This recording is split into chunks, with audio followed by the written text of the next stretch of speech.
Hello everyone. तो जैसा कि हम एसिड्स के बारे में डिस्कस कर रहे थे and in the previous videos we have learned what are acids and acids के टाइप्स क्या क्या होते हैं, ये सब हम पढ़ चुके हैं।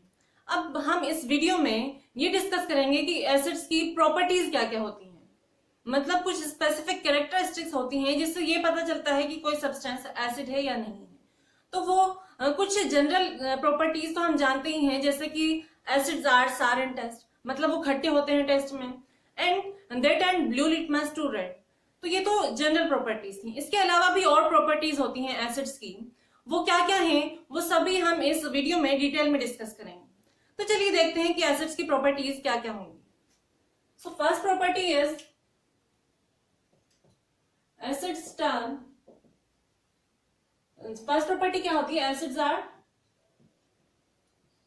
सार इन टेस्ट, टेस्ट में खट्टे होते हैं। एंड सेकेंड प्रॉपर्टी इनकी ये होती है, दे टर्न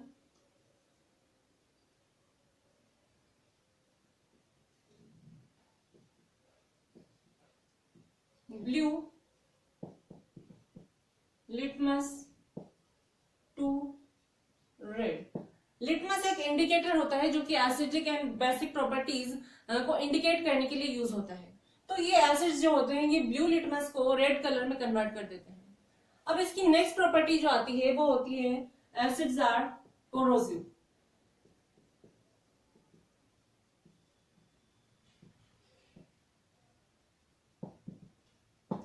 एसिड्स जो होते हैं वो कोरोसिव होते हैं, मतलब ये जब स्किन के कांटेक्ट में आते हैं तो ये हमारी बॉडी टिश्यूज को हार्म कर सकते हैं, हमारी स्किन को बर्न कर सकते हैं। दैट मींस ये क्या होते हैं, ये कोरोसिव होते हैं। हमने मिनरल एसिड्स पढ़े थे, मतलब जो इनऑर्गेनिक एसिड्स होते हैं वो स्ट्रॉन्ग होते हैं, मतलब वो जो उनका एक्वस सोल्यूशन होता है उसमें वो कंप्लीटली आयनाइज हो जाते हैं। इस वजह से उनकी स्ट्रेंथ जो होती है वो बहुत ही ज्यादा होती है, कंप्लीटली आयनाइज होते हैं, इस वजह से वो स्ट्रॉन्ग होते हैं। और स्ट्रॉन्ग एसिड ज्यादातर, मतलब मिनरल एसिड जो होते हैं वो कोरोसिव होते हैं नेचर में। और ऐसे ही इनकी नेक्स्ट प्रॉपर्टी हो जाती है एसिड्स आर इलेक्ट्रोलाइट्स। अब इसका क्या मीनिंग है इलेक्ट्रोलाइट्स? इलेक्ट्रोलाइट्स ऐसे सब्सटेंस होते हैं जो एक्वस सॉल्यूशन में इलेक्ट्रिसिटी को कंडक्ट करते हैं। तो एसिड्स, क्योंकि हम ये जानते हैं एसिड्स एक्वस सॉल्यूशन में क्या होते हैं, आयनाइज हो जाते हैं, मतलब आयंस में टूट जाते हैं। और हम ये भी जानते हैं कि आयंस जो हैं वो चार्ज कैरी करते हैं।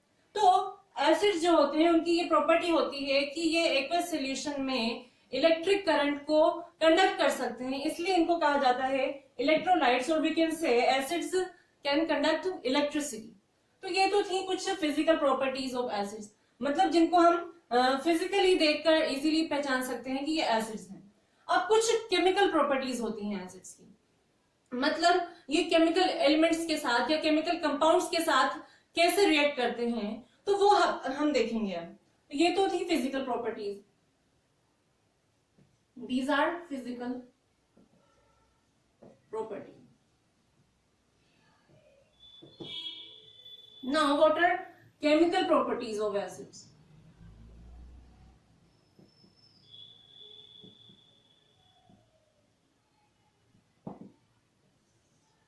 तो केमिकल प्रॉपर्टीज में फर्स्ट प्रॉपर्टी हम देखेंगे कि एसिड जब मेटल्स के साथ रिएक्ट करते हैं तो क्या होता है।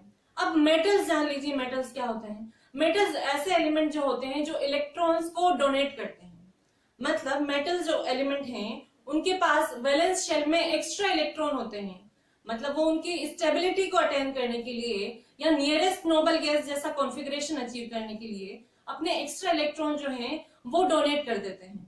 और इस वजह से क्या होता है, उन पर पॉजिटिव चार्ज आ जाता है। दैट मींस मेटल्स ऐसे एलिमेंट्स होते हैं जो इलेक्ट्रॉन डोनर होते हैं, मतलब जहां भी आपको ऐसा एलिमेंट दिखे जो इजीली अपना इलेक्ट्रॉन डोनेट कर रहे हैं, दैट मींस वो क्या है, वो मेटल है। तो इन मेटल एलिमेंट्स के साथ एसिड्स की रिएक्शंस कैसी होती हैं, लेट अस सी।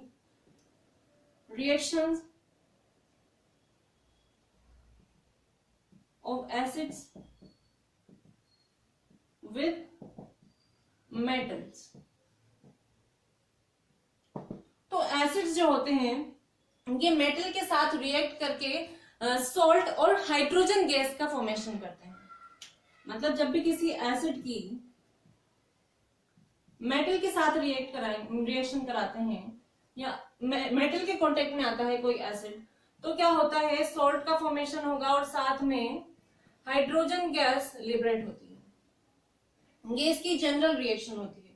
तो इसका एग्जांपल हम देखते हैं। फॉर एग्जांपल, अगर जिंक मेटल किसी एसिड के कांटेक्ट में आता है, जैसे कि सल्फ्यूरिक एसिड, सल्फ्यूरिक एसिड होता है H2SO4, तो क्या होता है, इस रिएक्शन में यहां पर सोल्ट का फॉर्मेशन हो जाता है और साथ में हाइड्रोजन गैस रिलीज हो जाती है। ये एक्वस सोल्यूशन में होगी।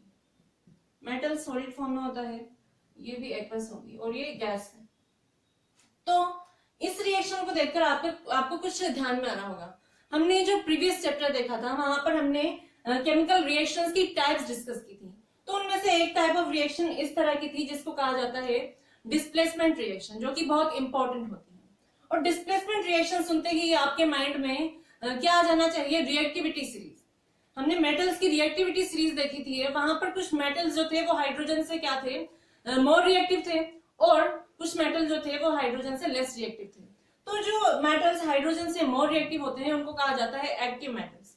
तो रिएक्टिविटी सीरीज हम देखें अगर मेटल्स की, तो वो कैसी होती है, ये वर्टिकल कॉलम होता है जिसमें मेटल्स अरेंज रहते हैं उनकी रिएक्टिविटी के डिक्रीजिंग ऑर्डर में। मतलब जो अपर मोस्ट मेटल होगा वो क्या होता है, हाईली रिएक्टिव होता है। तो ये मेटल की रिएक्टिविटी सीरीज ऐसी थी कि इसमें था पोटेशियम सबसे ज्यादा रिएक्टिव होता है, sodium, calcium, magnesium, aluminium, zinc and ferrous, then lead, उसके बाद आता है हाइड्रोजन एंड देन कॉपर, उसके बाद आता है mercury, then silver and last में आता है और गोल्ड।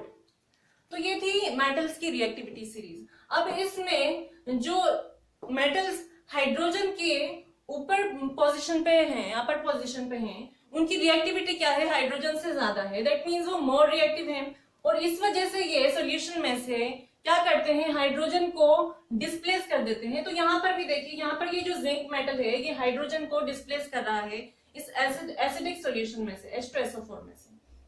तो यहाँ पर किसका फॉर्मेशन हो रहा है, यहाँ पर जिंक सल्फेट का फॉर्मेशन हो जाता है। अब इस रिएक्शन को हम थोड़ा सा डिटेल में देखते हैं कि यहाँ पर एक्चुअल में हो क्या रहा है। यहाँ पर जो जिंक मेटल है ये क्या करता है, इसके आउटर मोस्ट में से 2 electron extra, outer most shell में 2 इलेक्ट्रॉन्स एक्स्ट्रा होते हैं। इसका इलेक्ट्रॉनिक कॉन्फ़िगरेशन कैसा होता है, 2, 8, 18 और 2, ठीक है, 30 इसमें इलेक्ट्रॉन्स होते हैं। तो ये जो 2 इलेक्ट्रॉन इसमें एक्स्ट्रा है इनको डोनेट करके ये क्या करेगा, ये अपना स्टेबल कॉन्फ़िगरेशन अचीव करना चाहता है। तो ये क्या करता है, जिंक एक्वस सॉल्यूशन में अपने 2 इलेक्ट्रॉन्स डोनेट कर देगा। दैट मींस Zn2+ में कन्वर्ट हो जाता है और साथ में 2 इलेक्ट्रॉन रिलीज कर देता है। और एसिड्स तो हम जानते हैं ये एक्वस सॉल्यूशन में क्या करेंगे, यहाँ पर ये देखिए ऑक्सीजन प्रेजेंट है, तो ऑक्सीजन इस 2 हाइड्रोजन के क्या करेगा, इलेक्ट्रॉन्स छीन लेता है और इस वजह से हाइड्रोजन पर क्या आ जाएगा, पॉजिटिव चार्ज आ जाएगा। यहाँ पर 2 हाइड्रोजन है इसलिए दोनों हाइड्रोजन के इलेक्ट्रॉन जब ये ले लेगा तो इस पर पॉजिटिव चार्ज आ जाएगा और साथ में ये जो है सल्फेट आयन में कन्वर्ट हो जाता है। तो यहाँ पर ये जो 2 इलेक्ट्रॉन जिंक ने रिलीज किए हैं इनके साथ रिएक्ट करके हाइड्रोजन क्या कर लेता है, हाइड्रोजन H2 गैस बना लेता है और साथ में सोल्ट का फॉर्मेशन होता है Zn2+ एंड SO4 सल्फेट के साथ ये जिंक रिएक्ट करके जिंक सल्फेट का फॉर्मेशन करता है।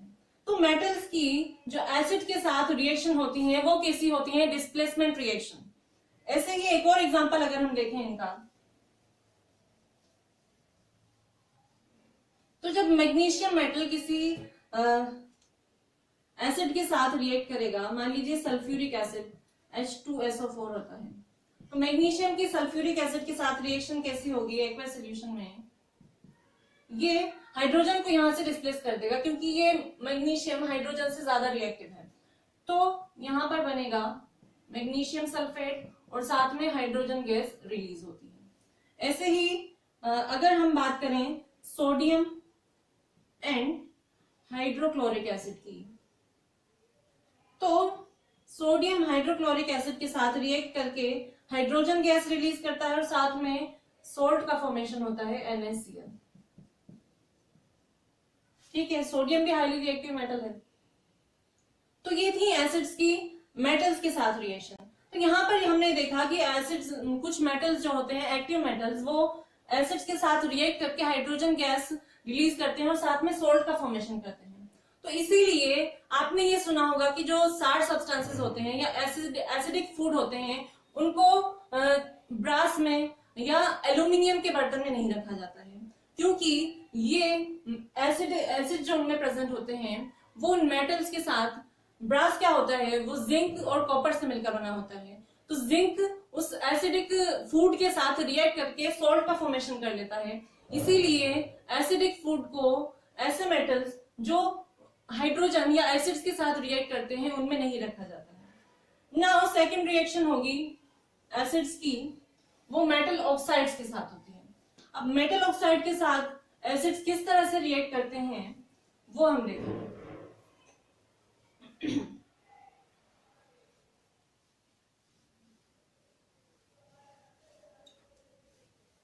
रिएक्शन ऑफ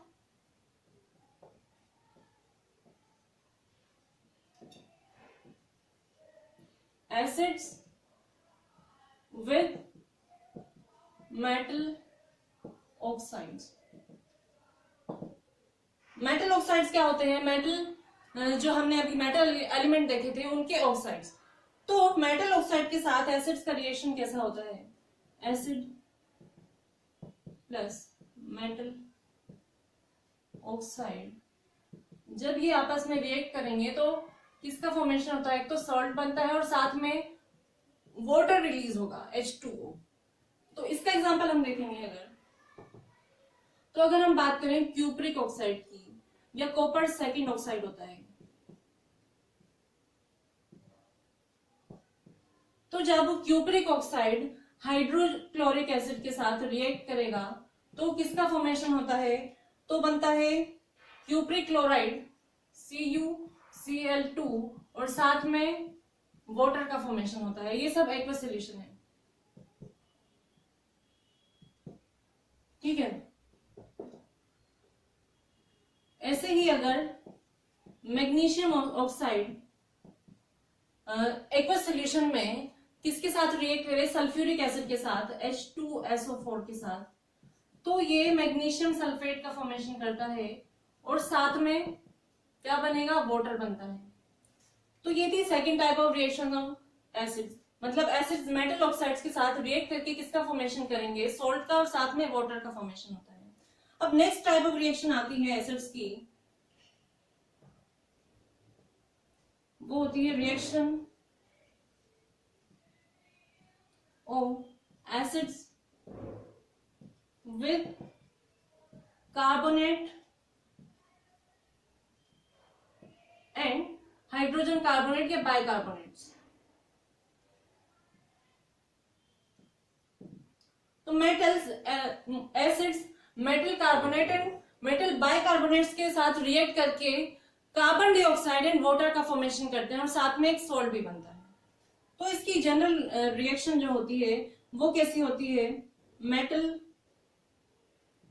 कार्बोनेट का जब एसिड के साथ रिएक्शन कराई जाती है तो किसका फॉर्मेशन होगा? Salt plus carbon dioxide gas release होती है और साथ में वाटर भी बनता है। और ऐसे ही जब मेटल बाइकार्बोनेट या मेटल हाइड्रोजन कार्बोनेट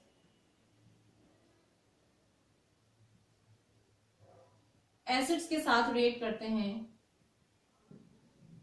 तब भी क्या बनता है? Salt plus carbon dioxide gas और साथ में वाटर। तो ये जनरल रिएक्शंस थी इन एसिड्स की, metal carbonate and metal bicarbonate के साथ। अब इनका एग्जांपल क्या होता है वो हम देखते हैं। तो मेटल कार्बोनेट होता है, कैल्शियम एक मेटल है, इसका कार्बोनेट क्या होगा? Calcium carbonate. और जब कैल्शियम कार्बोनेट हाइड्रोक्लोरिक एसिड के साथ रिएक्ट करता है HCl, तो किसका फॉर्मेशन होगा? तो बनता है कैल्शियम क्लोराइड और साथ में कार्बन डाइऑक्साइड बनेगी गैस और वाटर का फॉर्मेशन होता है। तो ये तो बात हो गई मेटल कार्बोनेट की। अब मेटल बाइकार्बोनेट अगर हम देखें तो मेटल बाइकार्बोनेट, अगर हम सोडियम बाइकार्बोनेट की बात करें तो सोडियम मेटल है, इसका बाइकार्बोनेट NaHCO3। तो जब ये सल्फ्यूरिक एसिड के साथ रिएक्ट करता है तो सोडियम सल्फेट का फॉर्मेशन होगा Na2SO4 और साथ में कार्बन डाइऑक्साइड गैस और वाटर बनते हैं। तो ये थी third type of reaction of acids. Now the next type of reaction of acids is with base. मतलब एसिड्स बेस के साथ रिएक्ट करके क्या बनाते हैं?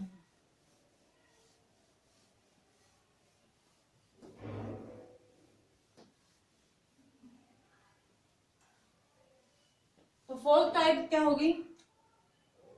Fourth type of reaction is reaction of acids with base. अब एसिड्स बेस के साथ रिएक्ट करके सॉल्ट एंड वाटर का फॉर्मेशन करते हैं। मतलब हमने ये पढ़ा था कि बेस जो होते हैं वो एंटी एसिड होते हैं। मतलब बेस एसिड की जो कैरेक्टर होते हैं, एसिडिक कैरेक्टर, उसको न्यूट्रलाइज कर देते हैं या नलीफाई कर देते हैं। तो जब एसिड और बेस की रिएक्शन कराई जाती है या एसिड्स बेस के साथ रिएक्ट करते हैं तो सॉल्ट का फॉर्मेशन होता है और साथ में वाटर रिलीज होता है। ये इनका जनरल रिप्रेजेंटेशन है और इस रिएक्शन को कहा जाता है न्यूट्रलाइजेशन रिएक्शन।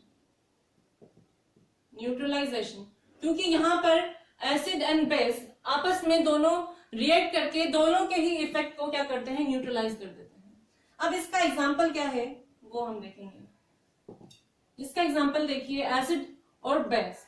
तो HCl की जब सोडियम हाइड्रोक्साइड के साथ रिएक्ट करें, HCl क्या है? एसिड है और सोडियम हाइड्रोक्साइड क्या होता है? सोडियम हाइड्रोक्साइड बेस है। तो इस रिएक्शन में क्या होगा? इस रिएक्शन में सोडियम क्लोराइड बनता है, एक्वस सॉल्यूशन है, और साथ में क्या बनेगा? वाटर। NaCl सॉल्ट बन गया, कॉमन सॉल्ट जो है, और वाटर का फॉर्मेशन होता है। ये था फर्स्ट एग्जांपल। ऐसे ही अगर हम बात करें नाइट्रिक एसिड की, तो नाइट्रिक एसिड पोटेशियम हाइड्रोक्साइड के साथ रिएक्ट करके सॉल्ट बनाता है, पोटेशियम नाइट्रेट KNO3, और साथ में वाटर रिलीज होता है। तो ऐसे ही आपने सुना होगा जब किसी पर्सन को एसिडिटी हो जाती है, दैट मीन्स उसमें क्या होता है? हम ये जानते हैं कि हमारी बॉडी में, स्टमक में एक एसिड प्रोड्यूस होता है, हाइड्रोक्लोरिक एसिड HCl। तो जब भी किसी पर्सन को एसिडिटी हो जाती है तो उसमें उसकी बॉडी में HCl जो है, हाइड्रोक्लोरिक एसिड, उसकी क्वांटिटी जो होती है, अमाउंट जो होता है वो बढ़ जाता है। तो उसको न्यूट्रलाइज करने के लिए उसको क्या देते हैं? बेसिक सब्सटेंस दिया जाता है, और बेसिक सब्सटेंस जो होता है वो मिल्क ऑफ मैग्नीशिया होता है, मैग्नीशियम हाइड्रोक्साइड जनरली। तो मैग्नीशियम हाइड्रोक्साइड क्या है? ये बेस है, और ये इसलिए दिया जाता है कि ये जो हाइड्रोक्लोरिक एसिड हमारी बॉडी में एक्सेस में प्रोड्यूस हो रहा है, उसको क्या करता है? उसके साथ रिएक्ट करके उसको न्यूट्रलाइज कर देता है, और इस वजह से उसकी एसिडिटी की प्रॉब्लम जिस पर्सन को हो रही है वो कम हो जाती है या सही हो जाती है। तो इसको इस वजह से हम क्या करते हैं? किसी भी पर्सन को जब एसिडिटी होती है तो उसको बेसिक सब्सटेंस दिया जाता है या बेस दिया जाता है।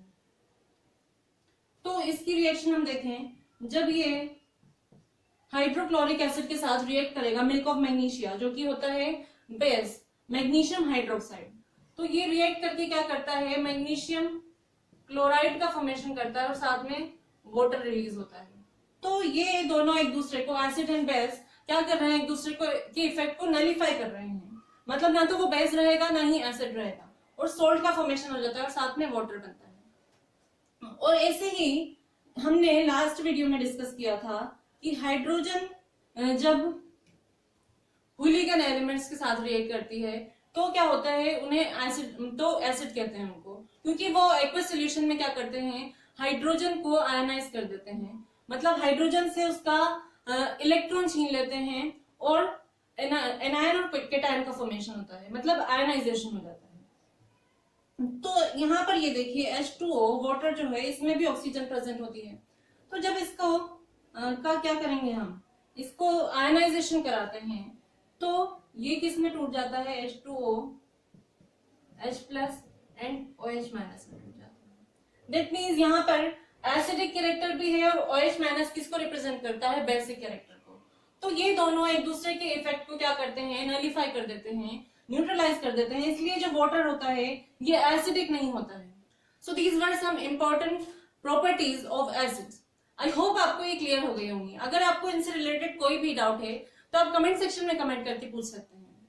Now I will be meeting you in the next video. Till then keep learning and thank you.